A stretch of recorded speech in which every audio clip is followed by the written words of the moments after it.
Hey guys, स्वागत है आपका आपके अपने चैनल 7 कैपिटल में। आज हम लोग बात करेंगे बजट, यूनियन बजट और उसके एक्सपेक्टेशंस के बारे में जो फरवरी को आने वाला है। फरवरी में कि क्या क्या एक्सपेक्टेशंस आपको रखनी चाहिए, क्या क्या हो सकता है, उसके ऊपर पॉसिबिलिटीज़ के ऊपर बात करेंगे, ठीक है ना। तो चलिए बिना कोई टाइम वेस्ट किए स्टार्ट करते हैं।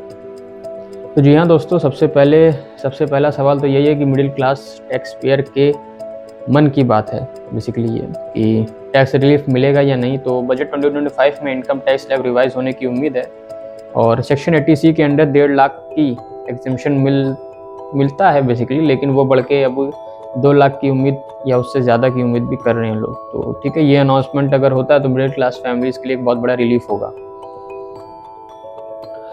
जीएसटी सिंप्लीफिकेशंस, तो जीएसटी स्ट्रक्चर और सिंपल बनाने की बात हो रही है। एक सजेशन है कि 12 या 18% स्लैब को मर्ज किया जा सकता है, एक स्लैब बना दिया जा सकता है जिसे एसेंशियल आइटम और हेल्थ केयर प्रोडक्ट और एजुकेशन टूल्स पर जीएसटी रेट कम हो सकती है।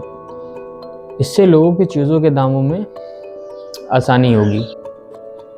Infrastructure development, basically infrastructure project जैसे हाईवेज, रेलवेज और मेट्रो सिस्टम पर ज़्यादा खर्चा किया जा सकता है। ये ना सिर्फ नए जॉब क्रिएट करेगा बल्कि इकोनॉमी को भी बूस्ट करने में मेजर स्टेप होगा।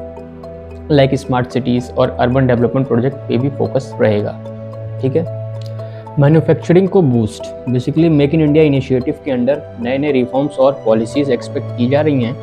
इंपोर्ट ड्यूटीज़ कम की जा सकती हैं रॉ मटेरियल्स पर जो इलेक्ट्रॉनिक और मशीनिकल में यूज़ होते हैं, और इससे लोकल प्रोडक्शन को बढ़ावा मिलेगा और एक्सपोर्ट को भी प्रमोट किया जा सकेगा, ठीक है ना।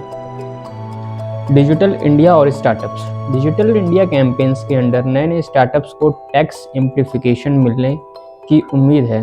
रूरल एरिया में इंटरनेट एक्सेस को बढ़ावा देने के लिए नए फंड्स अनाउंस हो सकते हैं और एआई और ब्लॉकचेन जैसे एडवांस टेक्नोलॉजी स्टार्टअप्स के लिए नए इंसेंटिव भी ला सकते हैं। हेल्थ केयर सेक्टर, तो रूरल और सेमी अर्बन एरियाज़ में नए नए हॉस्पिटल्स और हेल्थ केयर सेंटर्स बनाने पर फोकस हो सकता है। आयुष्मान भारत योजना का स्कोप और बढ़ाया जा सकता है। साथ ही मेडिकल डिवाइसेस और वैक्सीन मैन्युफैक्चरिंग के लिए नए इनिशिएटिव एक्सपेक्ट किए जा रहे हैं।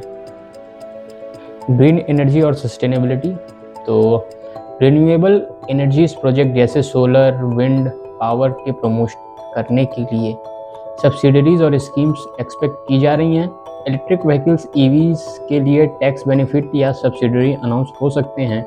पोल्यूशन कंट्रोल और वाटर कन्वर्जन प्रोजेक्ट का भी बजट का एक पार्ट हो सकता है, ठीक है।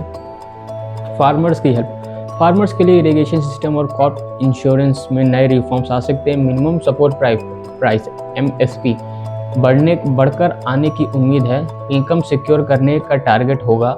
साथ ही नेचुरल डिजास्टर्स के टाइम उनकी हेल्प के लिए फास्टर क्लेम सेटलमेंट और इंट्रोड्यूस किया जा सकता है। Defence budget increase, basically defence sector को और स्ट्रॉन्ग बनाने के लिए नए फंड्स एलोकेट होने की उम्मीद है। एडवांस मिलिट्री इक्विपमेंट जैसे फाइटर जेट्स और सब्सिडरी के लिए पैसे दिए जा सकते हैं। डोमेस्टिक डिफेंस मैन्युफैक्चरिंग के लिए आत्मनिर्भर भारत के अंदर नए प्रोजेक्ट्स इंट्रोड्यूस हो सकते हैं।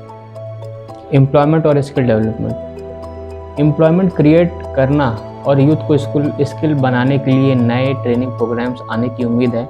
एडवांस टेक्नोलॉजी जैसे रोबोटिक्स और AI कोर्सेज लॉन्च हो सकते हैं। रूरल एरियाज़ में नई जॉब्स क्रिएट करने के लिए स्कीम्स का बजट बढ़ाया जा सकता है, ठीक है। तो दोस्तों, ये था कुछ इंपॉर्टेंट पॉइंट्स जो यूनियन बजट 2025 में डिस्कस होने की उम्मीद है। आपका क्या ओपिनियन है? क्या ये बजट आपकी एक्सपेक्टेशंस को पूरा करेगा?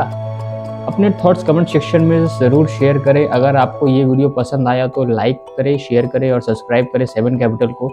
मिलते हैं आपसे अगली इन्फॉर्मेटिव वीडियो में। तब तक के लिए अपना खास ख्याल रखिएगा और इन्फॉर्म डिसीजन लीजिए, ठीक है। Thank you very much.